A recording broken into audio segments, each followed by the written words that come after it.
ও sheet sir, আজকে অল্পর জন্য ধরতে পার। তোমরা এতগুলো লোক থাকতে এখানে কি করছো? দিন দিন স্মাগলার বেড়েই যাচ্ছে।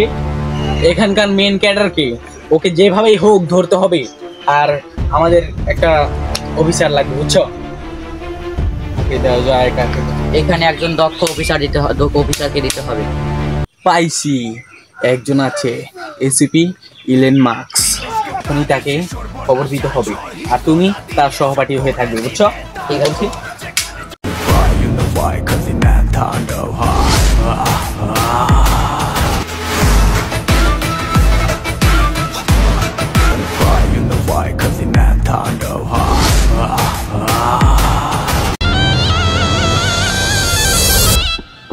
Welcome to the show.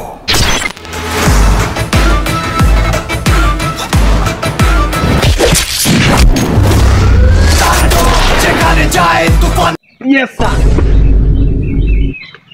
Posting করা হয়েছে, বুঝছো? আরে অপরাধী, তুই কত অভিনয় করলে, তোর লাগে আজকে আমার এখানে আনালি। এখানে টিকটক করতেই আনা হয়নি, তোমাকে এখানে কেস সমাধান করতে এনেছি, বুঝছো? এই দ্রুত এই কেস হ্যান্ডেল করতে হবে। Yes sir. এসেছিস? ইলেন ফাঁকে চোখকে ফাঁকি দিয়ে তোর এই গাজার পোগলা পার করতে হবে, বুঝলি? ইলেন ফাঁক না, ইলেন মাছ। আরে যাই হোক, ইলেন ফাঁক আর ইলেন মাছ হোক, যাই হোক, ওর চোখকে ফাঁকি দিয়ে তোর এই গাজা নিয়ে যেতে হবে, বুঝলি?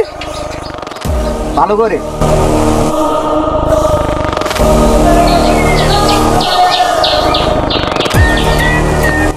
কি হয়েছে? স্যার, আমি এক জায়গায় গাঁজার সন্ধান পাই। কোথায়? খুব দ্রুত চলতে হবে। হ্যালো।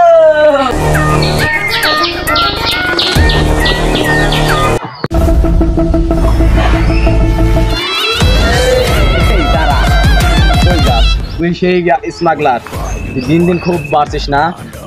স্মাগলার গিয়ে আমি শিখাইতেছি, দাঁড়া। হ্যাঁ হবে। তুই কি মনে করছিস আমি ঘুষ খাবো? আসলে আমি ঘুষ খাই, তো দিবি। বসের নাম কি? বসের নাম বাপ্পারাজ। না, এখনই টাকাটা অ্যাকাউন্টে মাইরা দিবি। দেখো, আর আসামি কই? আরে আসামি আর ওর মায় হাতা পাতা, ওর মায় পান খাইতো, হাতা পাতা লয়ে যেতে লাগলো। আমার ফোন দিছিল তাড়াতাড়ি করলে আমার পুত্রের ছাড়ে না, আমার ওই হাতা পাতা এই কারণে ছাড়ে দিচ্ছে। আরে টেনশন করিস না, এটা আসামি না, তোর বুয়া ওই ইউনিফর্ম আছে। আর যা করতেছেন জীবনে, উপরে গেলে জীবন নেই।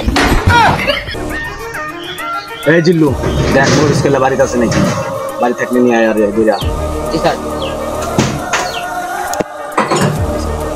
পয়সা মুফিস খুললাম, যদি না জান তাহলে জীবনে গাইলাম।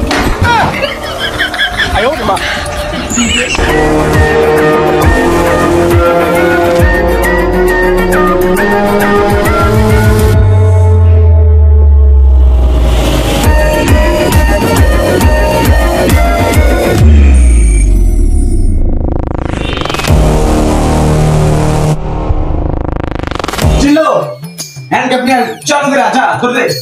Okay sir. আর চলবে নাকি ওইটা? কিন্তু তো নাই। কত দিবি বল? 5 লাখ। ধর জিল্লু কই? 6 লাখ। একটু দে।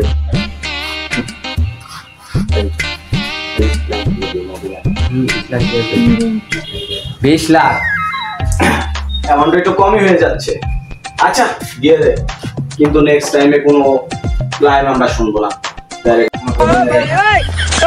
চিল্লি নাচতে নাচতে পালা। ভাগ ভাগ ভাগ। ঠিক আছে, ভেঙে যাবি। স্যার, আসামি কো? আরে এরা তো ছোট ভাই ব্রাদার, এরা এখানে আসতো না ঘুরতে, এখানে ওরা তো নাই। নাই, ওদেরকে খুঁজ তন্ন তন্ন করে খুঁজে বের করতে হবে। চাল চাল চাল।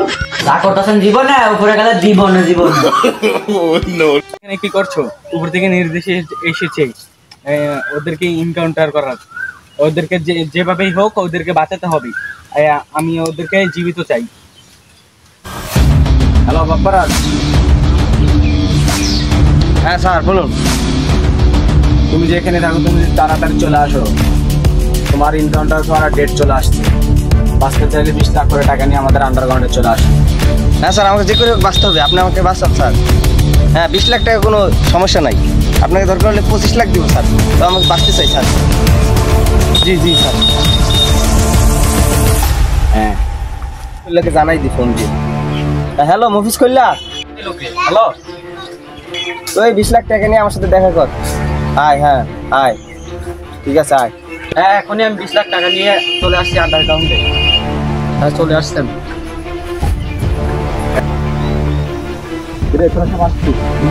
টাকা আপনার ওই অ্যাকাউন্টে পাঠিয়ে দিচ্ছি, তাড়াতাড়ি আন্ডারগ্রাউন্ডে পড়া। গো গো গো। আমাদের তিনজনের মধ্যে আপনি দক্ষতা, আপনি এখন ওনাদেরকে গাদ দেন, চান আপনি এখানে গাদ দেন।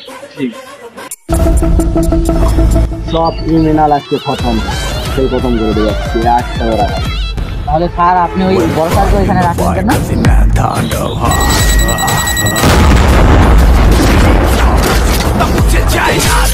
কি মারলেন কেন?